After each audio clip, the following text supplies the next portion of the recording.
Alrighty, our next speaker is David Sinclair with Alliant National Title Insurance Company. He is my boss, well, one of my bosses, so I'll be as nice about this as I can, no heckling. He's going to be giving us some insight on AI and how it's going to benefit us in the industry. So, David Sinclair. Floor is yours. All right, thank you very much. Okay. That's hilarious, Rodney. All right. All right, so good morning, everybody. And I think I'm gonna stand over here, so I'm sort of on the mound here. So the talk I'm going to give is AI, is sort of how it's playing out, what we see. I'll talk a little bit about what I'm going to talk about in a second. When I thought about giving this talk, and when Casey asked me about giving this talk, I want to start by asking a question. Is there anybody in here who doesn't use AI? That's what I thought.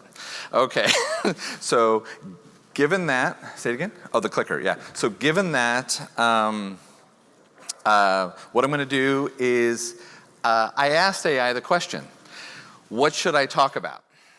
Right? Because it's the natural thing to do. If we're going to have a talk, let's just ask AI, what should we talk about?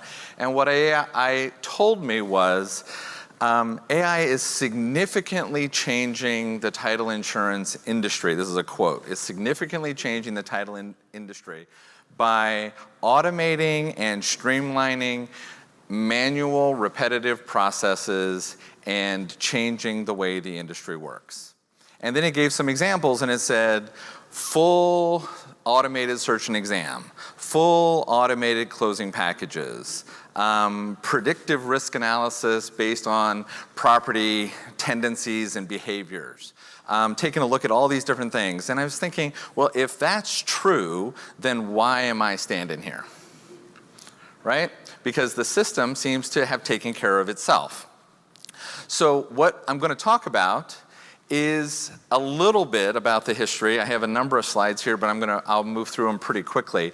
But I think the history of AI is important to get a context for how does it play out and what do we see happening. So we'll talk about the history, we'll talk about kind of, for lack of a better term, the state or the status of AI, what that looks like, how is it impacting us, all of us, and how is it disrupting actually the businesses that we're in. We'll then talk about the obvious cautions. Probably everybody has heard this for the last year and a half or so. And but then I really want to give you a perspective on what that really means and what does it mean for each of us individually. So that's sort of the lay of the land, what we're going to do. And we'll start with what the heck is it? I think artificial intelligence is an interesting term. It was coined in the 1950s by Alan Turing in one of his papers. And what I like about this slide, it's all sort of in subtle gray, is if you watch the news, you hear about large language models and training and bias and hallucinations and all that sort of thing. There's a lot of technical jargon inside of what is AI. Our practical experience of AI, pick up your phone and ask Siri a question, is one thing, but what is it? And do I need to understand what all of that is? What I want you to get is from 1950 to 2025 is 75 years of history in the development of AI, and it is quite complicated. So my next slide, this is one of my favorite slides, is what happens when you ask your phone a question? What is it that actually is going on? Where's the AI? What's happening? And what I like about this slide is it both combines the practical steps, the acronyms, and it's damn near instantaneous. So if I think about it, it not only has heard me speak, it's translated my speech into text, it's taken that text, figured out what did I mean, right? How did it figure out what do I mean? It has then generated a response to my question, and it has then said that response to me. And all of that is happening in a second. So when you think about it, when we ask the question, how is AI going to impact our industry? Think about the tech that went into that process that happens instantaneously. So 75 years of development to get to where we are, how complicated each of those pieces are. You hear things like learning and algorithms and deep learning and neural networks and NLP. You hear all these acronyms, but what does it really mean? So that is interesting. The root of that, which is not represented on the slide, was me asking the question. Right? Where did the question originate? It originated with me. So AI didn't talk to itself, right? I interacted with it, which means I gave it the prompt, and it replied to the prompt. The fact that it took a human being to ask the question is key. I often use the example when I show this slide of a friend of mine's mother who's in her 90s. She asked Alexa to sing happy birthday to her son who had just walked in the door. Right? She prompted it, and so it had to understand what the question was, how do I get an answer, how do I convert that answer to a happy birthday song, and then how do I sing it? Right? It had to do all of that, but it took the human being to ask the question. Are we on the cusp of Alexa asking Gemini, hey, it's ChatGPT's birthday in November. Remember to sing happy birthday to it. Are we on the cusp of that? I don't think so. So the key to thinking about AI is not that it's some big bad thing, but it's really, it's a set of sequences of algorithms, call them whatever you want, that get to some result, okay? So I'm just going to scoot past that. So I mentioned Alan Turing, 1950. There's been a number of steps. The next slide is sort of more representative. But what I think is interesting is 75 years. We're in this moment, but it's 75 years. And I'll show you that on this other slide. So if you notice, how long did it take us to get to Gen AI, generative AI? So generative AI is interesting because what does it generate? Text, audio, visual, right? Human things that we interact with is what it's generating. And when you step back from that, you say, how did it do that? Some of the milestones there, look at 2010. 2010 is when it sort of understood language, but 2014 is when it knew the meaning of the words. Think about that. 2014, took a decade ago, is when the accomplishment from a computer science perspective was when the systems could actually understand. They knew what you meant, right? What does the word mean? English is a very difficult language to understand. If you look at that very last column, there's a computer scientist who said in 2022, I think, who said the new programming language is English. Right? It's not Python, it's not some of this other tech, it's English, because now the computer can understand what you're asking it. All right? So here's my favorite slide, one of my favorite slides in this deck. What does this tell us about kind of the future of AI and where technology is going? It's a graph that likes to show the perception of accelerating change. Ray Kurzweil is a futurist, and he said, what we're failing to understand is that the rate of change is accelerating. And this graph kind of points to that. What's not on this graph is deep seek, and I'll talk about that in a second. But here's the deal. I like to look back at history to have a perspective on where we're going. So I'm going to quote a couple of dates here because I think they're interesting. 1440, Gutenberg press, movable type. 425 years later to get to Alexander Graham Bell and the telephone. 100 years later to get to Motorola and the first cell phone in 1972. 35 years later to get to the Apple iPhone. Right? So if we look at that, 425 years, 100 years, 35 years, the rate of change is accelerating depending on how you look at it. Another good example is 1997 was when Garry Kasparov lost to Blue. Deep Blue, I think, the IBM Watson computer that beat him in chess, it was 1997. It took 20 years from that event to 2016 when I think his name, I'm going to mispronounce his name, but Lee Sohol, he was like the world reigning Go, the game Go champion, lost to DeepMind, which is now owned by Google. It took 20 years. People did not think, computer scientists did not think anyone would ever be able to write code that could win the game of Go, because it is well believed Go is a strategy and intuitive game. It's not an algorithmic game. And yet, DeepMind beat the reigning world champion in 2016. What I think is interesting is DeepSeek in 2025 released kind of the cheaper, faster, less expensive, less people version of ChatGPT. ChatGPT took OpenAI $100 million or more to produce. China and DeepSeek produced that in about 2.5 years on a budget of like $6 million. That company, I think today, has about 160, 180 employees, and it rivals the very best AI that we have. So what that tells me is the pace of change. The symbol in the upper right, if you don't know it, is the Autobahn symbol for unlimited speed, right? So the idea that we can go as fast as we can go is what the mindset is. And what does that mindset do? It creates a heck of a lot of anxiety in all of us, right? Things are moving so fast, how do I stay up on it? What I would tell you is, depending on how you look at this line, it's like there's time. It takes time for changes to go into effect. I forget who quoted this. Somebody said, we like to think that we live in a linear world where tomorrow will be like today and today is like yesterday. We like to think that we live in a linear world and changes are slow. The reality is the pace of change is speeding up, but we don't have to be anxious about it.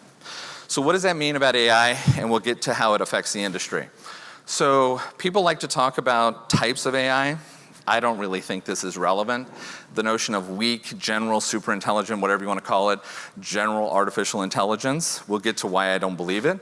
But the idea is we all interact with AI every day. Look at your phone, I'll map to the airport. It does a function incredibly well. And it shows me, hey, there's a roadblock, there's slow traffic. How is it doing that? It's a data feed. Every one of our phones is an input.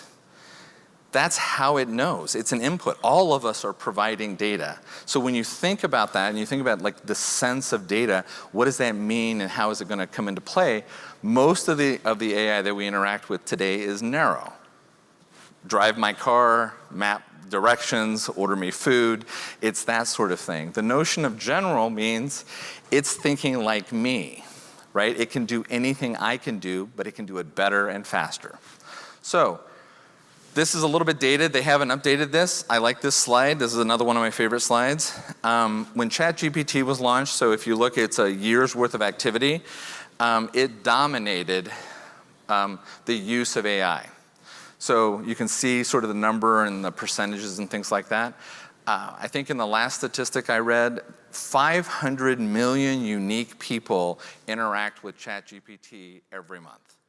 500 million people, right, are interacting with that system every month in 2025. So if you notice from this graph, they list Bard. I don't even think Google supports Bard anymore. It's now Gemini. So everything is moving. New services are coming online, and they're quite complicated. So this is my second favorite slide. AI is a misnomer. It's a misnomer because it implies intelligence. The machine is not intelligent. So if we look at it, what does it say there? I can't read it from here. But on my slide, it's the notion, intelligence is the ability to use information. And I'm going to get to another slide here. But to use the information, it's not just about having the information. It's how do we use and apply that information in the work that we're trying to get done. Okay, so this little graph is from a book called Prediction Machines. This is the world we're in right now. This is a big deal. The book was published in 2019. It's a little bit dated. It was written by three super famous economists. And basically what they said is, given an input, a human being does three simultaneous activities. Those three simultaneous activities is we look back on our experience, we predict what the outcome is likely to be, and we use judgment to whether we want to do something or not. What's happening in the world today is the middle box. AI is predicting much faster than we can. So why? Because the training, in other words, the experience that it has access to the world's information. So if I have access to the world's information, that means I have all of that data, and now I can, when I get asked something, I can reference that data and predict the outcome. The term that AI hallucinates, I think, is misleading because it implies a human behavior, right? It doesn't hallucinate. What it does is it mispredicts, right? So if you ask it something, hey, what's David Sinclair's birthday? What it's going to do is it's going to go out and look at the world's information, and it's going to, I did that this morning because I was curious what it would say. And it gave me the birth date of a Harvard professor named David Sinclair. It's a right answer, it's just not the right answer, right? But it mispredicted based on the question I asked.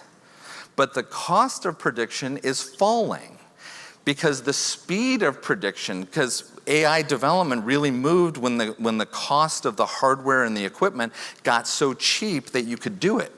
So what does that mean? That means the value of judgment is increasing, right?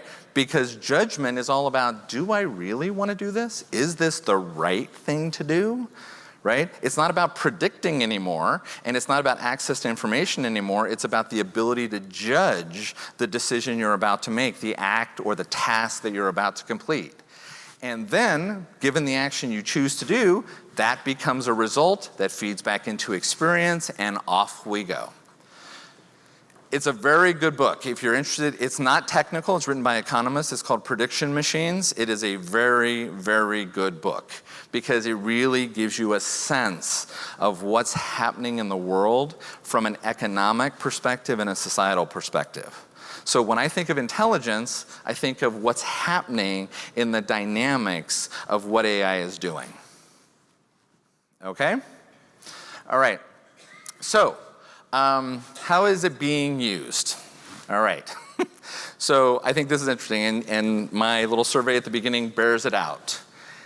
According to Gartner, I think this is a Gartner graph, according to Gartner, 80% of organizations are using AI in at least one thing, in at least one function. It's true at Alliant National. It's probably true with you, and I'll give some examples of that. So the path of AI and the adoption of AI is going to continue to accelerate. It will expand beyond 80%, and it will expand beyond one function. So that graph, I think, is just important in understanding what's happening. But here's what I think is cool about our industry. Our industry, I made this graph up, this is mine. Our industry is an industry built on trust. Right? We talk about our industry as being an industry of relationships, but it's really an industry built on trust. And what does trust mean? Trust actually is we agree on the facts. Facts mean truth, and truth means trust. Right? That's how I get to it. So if I think about what are the facts that we rely on? Public records. We assume those are facts. The facts yield truth. What is that? Well, chain of title. Makes sense to me. And if it's the chain of title, I can have trust that I'm going to transfer the title of a property, right, in the behavior that I do. And we talk a lot in Alliant about the notion of the three dimensions of trust, which is, do I care about the person in front of me? Am I competent in the work that I do? And do I meet my commitments? By doing those three things, we can deliver on the promise of trust. So facts equals truth, truth equals trust, and then we can deliver on it through those three behaviors. So we all know this, no surprise here. Not the greatest PowerPoint guy in the world, but there's lots and lots of parties to the transaction, which means there's lots of opportunities to build trust. Right? And we all know that. We deliver and we build trust, whoever those relationships are with.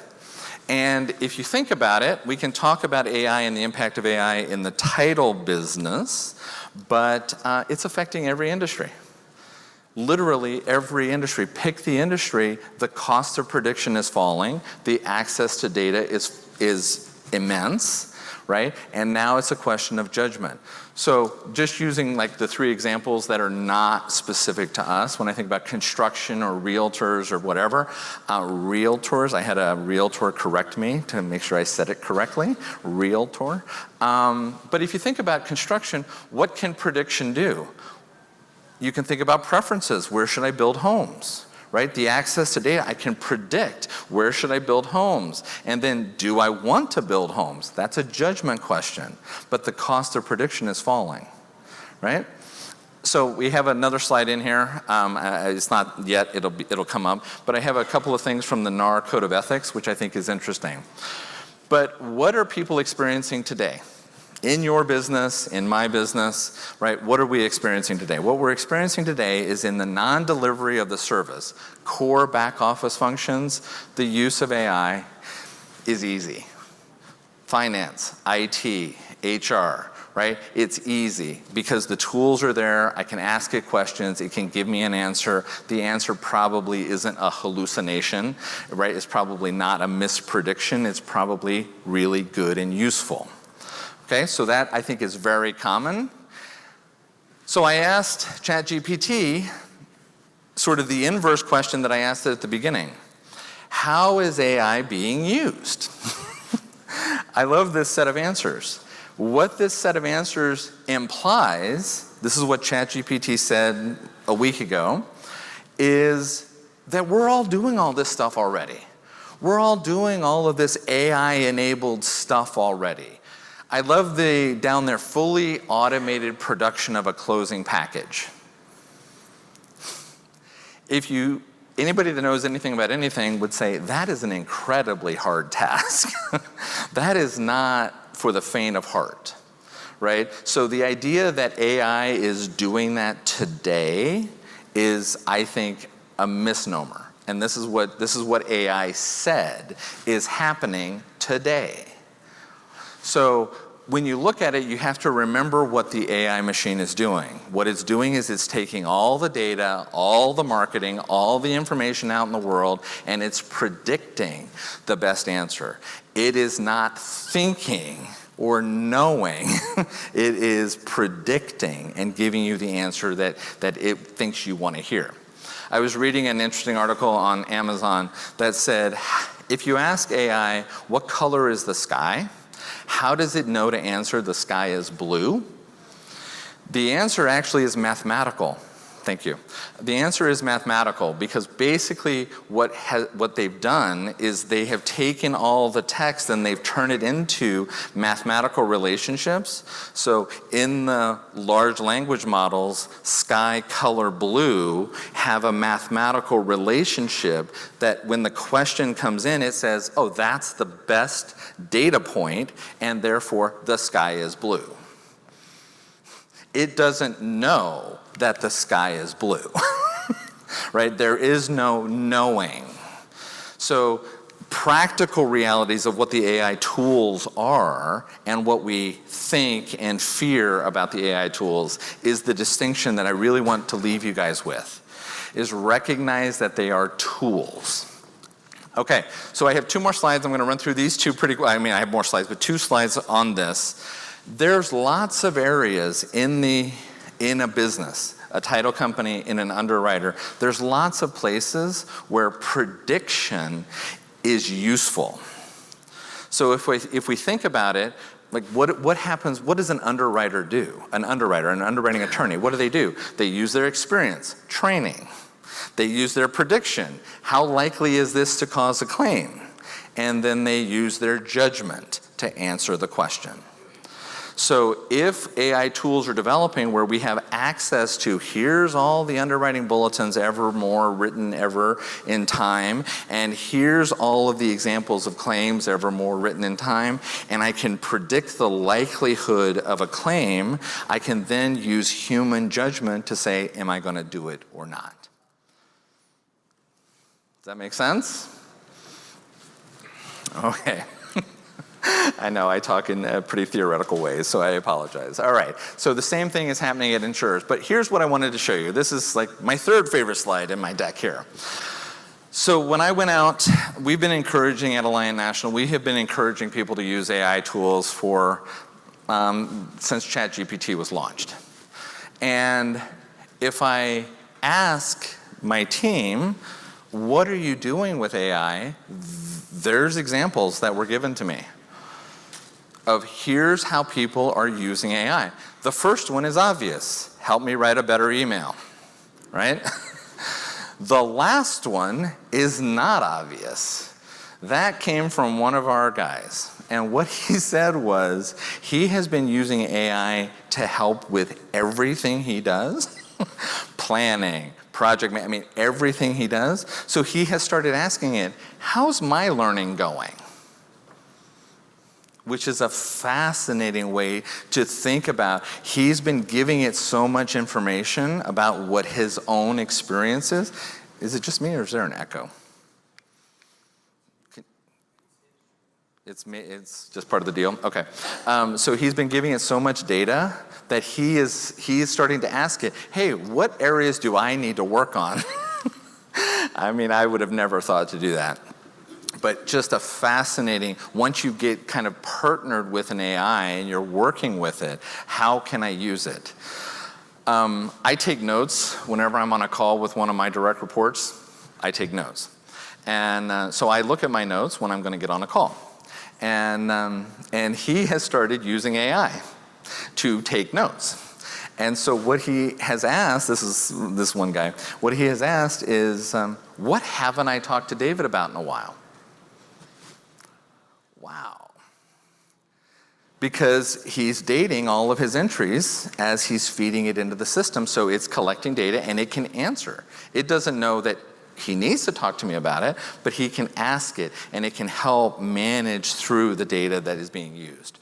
So the reason for this slide is to say, don't worry about fully automated underwriting and fully automated closing packages, right? Don't worry about that. What you should be thinking about is what is the work that I do. Before I get to that, we'll talk about the concerns. I'm sorry, I skipped ahead. I forgot I had this in here. The concerns are obvious. Disinformation and deception, bad information. Angie, I think, was talking about fraud. I mean, the tools are available to all of us, which means they're available to fraudsters, right? So creating a fraudulent check, creating a fraudulent ID, creating a fraudulent deed, not a big deal. The tools are easy. It's much quicker. You can record a fraudulent deed. It's no problem because they're not going to check, right? So how do you know that any of the material is good, right? So I am not a fan of fear-mongering, but the reality of how these tools can be used, just keep your eyes open to that. Losing talent and the disruption that we talked about. So this is the NAR thing that I talked about. What I like is they say it on the very first one, exaggeration and misrepresentation, right? It's disinformation. It's the same thing. They're saying the same thing. Okay? So the guidelines, and then I'll get to the point I wanted to make. The guidelines are all AI is feeding into the training. Training is just the idea that I have access to prior information. That's what training is. If I have access to prior information, I'm training. No non-public information. If you don't have that as a policy, just make it clear, right? Anything that uploads anything that has any data relative to a transaction or anything like that, don't use it, right? Pay attention to copyrights. Always take a look at the output because they could mispredict. And what does the last one say? Oh yeah, don't ever let it write contract language. I think that's a hilarious one, but it's true. Okay, so what's ahead? Here's the deal. What can we expect? There are tools today that will do document reviews, They will do all the things on the left. There are tools today that will do those. Are all of those tools embedded in a SoftPro or a Qualia or a RamQuest the answer is no. No, because embedding those tools is complicated. Linking to large language models is not technically easy. How am I going to do that? It's not straightforward. There is a lot of complexity in the tech. So will the tech evolve? It will. How soon? Hard to know. I will tell you it's hard. We've been working on some of these AI projects for a couple of years. They are not easy. So ChatGPT is a super easy interface. Siri or Alexa, super easy interface, because the questions we're asking are non-technical. You know, what's David's birthday? Not a big deal. If he gets it wrong, who cares?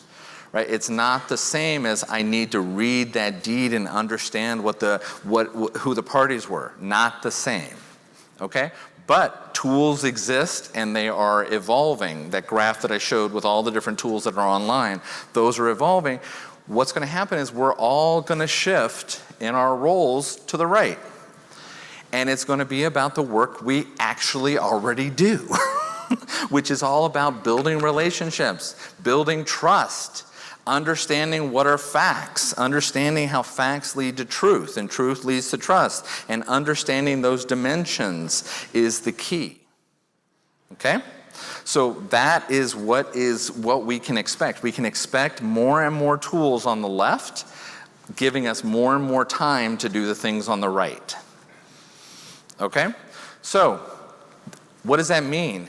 That means the question that we started this presentation with is the wrong question. How is AI impacting title insurance? Wrong question. The real question is what do I do? Right? What is my job? Right? And how is my job going to shift?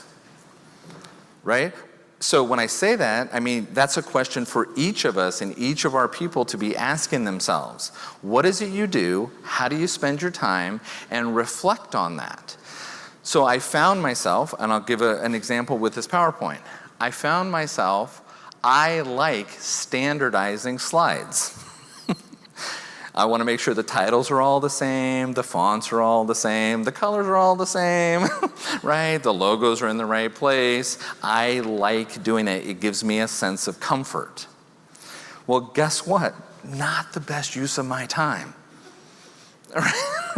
Right? So there's another AI researcher who said, the things that AI are going to do are they're going to replace dirty, dangerous, and dull work. I don't think any of us do dirty or dangerous work, as far as I know. I'm going to assume that, right? But I think a lot of us do dull work, right? A lot of us do dull work. Standardizing titles on slides is not the most inspiring work. It's relatively dull. The tools are coming online to get rid of that. Well, now I have to find, and I have to ask myself, what am I going to do? Right? I doubt anybody owns an atlas anymore. And for the younger ones in here, it's a book that has maps in it. Right? Nobody owns that anymore. Right? We don't do that anymore because the phone does it for me. Right? The same is true. So dull work is the obvious place to start. So if you ask yourself, how do I spend my time? And then you reflect on how I spend my time, and is that the best use of my time, is the question to ask. Because there are tools, whether they exist today, they're coming online. I mean, you look at what, I'll give you an example of a tool, Notebook LM. Has anybody ever heard of Notebook LM? It's a Google product. So it's in beta. So check this out. You can take the Oklahoma Land Title Association manual, whatever that is, Casey, bear with me, I don't know what that is, but let's assume that one of those exists, and you drop it on the website. And what it does in about 60 to 90 seconds is it generates a video of two people talking about the book. And what it does is it literally will, somebody will say, hey, did you read in chapter 1 about how da da da da da da? And the other person will say, oh, I didn't understand, blah, blah, blah, blah, blah. And then the other one will go, oh, well, this is what that means, blah, blah, blah, blah, blah. It'll do that for you in 60 to 90 seconds. It is an amazing tool. I mean, when you play with it, you're just like, holy moly. Now, I'm not going to publish that video on our website. It's not that good. But trust me, that tool is going to evolve. And pretty soon, what you can give it and what it and it did it in real time. And you listen to the voices. They're not the AI-generated choppy, crappy voices. They are, wow, they have human emotion. They reflect, oh, wow, that was surprising. You know, and you listen, it's very conversational. So the tools are coming. Right? So understanding that. So really, this to me is the root of it. Ask yourself, what do you do? And what do the people that work for you do? And how much of that work is dull? Dull being repetitive, dull being doesn't take a lot of creativity, right? The systems are there to do that work for you, okay? So, given that that is incredibly anxiety producing, what do you do in the face of that anxiety? Well, the biggest barrier, and this is true for me, I'm going to say it's true for most of us, is there's 5 ways of approaching that, right? I can be the victim, that's the left, the critic, that ain't going to ever work, the bystander, in the middle, I don't know. The guy, light green, who says, this is cool, I don't have to work anymore, let the system do all my work for me, right? The charge into using AI to do everything I do. Or the one on the far right is the person who, for lack of a better term, navigates, who intentionally thinks about the work that you do. So we can be a victim to the tools and say, it's not going to happen in Oklahoma. Yeah, guess what? It is. It is, right? And we may like to be an abstracting state, but guess what? Somebody's going to use the tools, right? Because the tools are there. Okay, so we can be a victim. We can be a critic. It'll never work. Yeah, the prediction, one of the cool things about that book, Prediction Machines, is what it says is, you have to get to where you understand what your acceptance rate of failure is. In other words, how willing are you to let it be wrong? And trust me, we all have that. We all have an acceptable rate of failure. As an underwriter, I'll say 0 claims, right? The reality is we pay claims. Well, I guess I have an acceptable rate of failure, right? So what is that? Okay, so how do you navigate? Okay, you reframe, you prime yourself, you do something, and you sustain yourself. What does it mean to reframe yourself? What I like about reframe is this. There's an expression called the infinity game. Instead of seeing the boundaries of the work that we do, the rules and the playing field as fixed, you say uncertainty is an element of the game that I'm playing. And that uncertainty brings the opportunity for surprise, the opportunity for novelty in what you do. You add uncertainty as an element of the game rather than the game is fixed. So the idea of reframing is to accept that there is uncertainty in what's happening, in how we're both dealing with AI and what we're doing. Priming means prepare yourself. And the way I like to think of priming is go watch some YouTube videos. Right?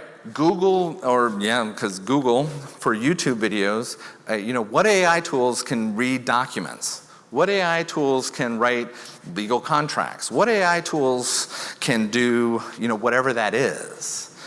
And the thing to realize is when you watch a YouTube video, what is it? It's an advertisement for a product. Subscribe, do something, buy some tool, do something. So don't look at that. Look at the problem they're solving, right? Ask yourself, what are they actually doing? Not how did they do it, but what is the problem that people are approaching AI with? Document extraction, right? Whatever, something like that. Oh, that's the problem. I should be thinking about tools that can do that. So YouTube can help you if you can get inundated by subscribe to this, sign up for Gemini, sign up for this. It's not about signing it up. It's about stepping back and looking at the pattern of what they're asking you, what they're asking AI to do. So that's what I think of as prime. Do is do something, right? If you're not, which everybody is, play with the tools. Play with the tools, recognize that their output may be flawed, they may mispredict. I get it, but the tools will get better. Play with Notebook LM, right? Play with it. We did a sort of employee engagement activity, and I think every single pair up used AI in some way. They had it generate an image of the two people that were partnering. They had it write a poem. They had it do something, right? Just play with the tools. Learn what's happening. Don't be afraid of what's happening. Don't be a victim or a critic, okay? And sustain means the inverse of that, which is take a break, right? Because you can easily get overwhelmed by, there is a ton of tools. So we talked, I had it earlier in some of the language, the notion of large language models. ChatGPT 3.5, 3.0, 4.5, 4.0, 0.1, there's all kinds, it's like, what the heck, right? It's like, don't worry about it. Don't worry about it. There's a lot of technical noise in there. You do not have to be updated on the very latest. What you have to be aware of is there's a lot of investment. It took 75 years to go from Alan Turing's comment to ChatGPT.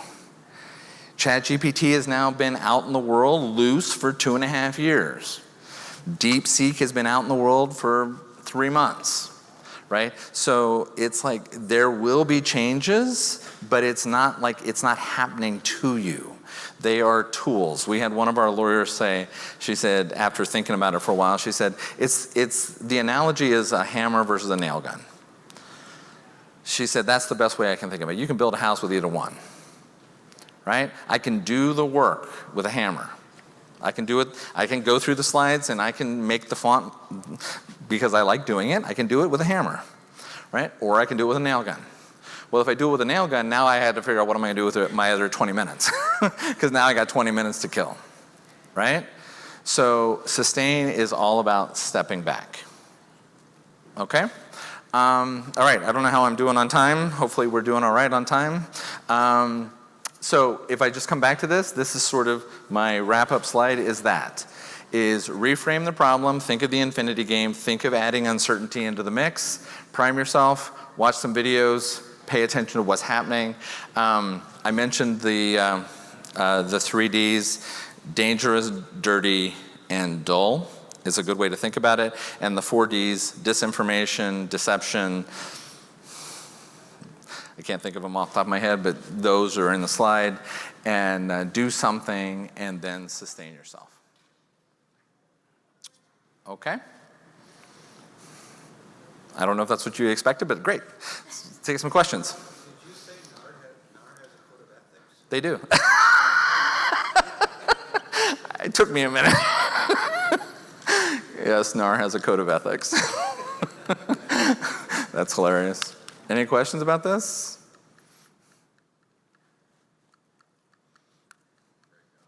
Super clear.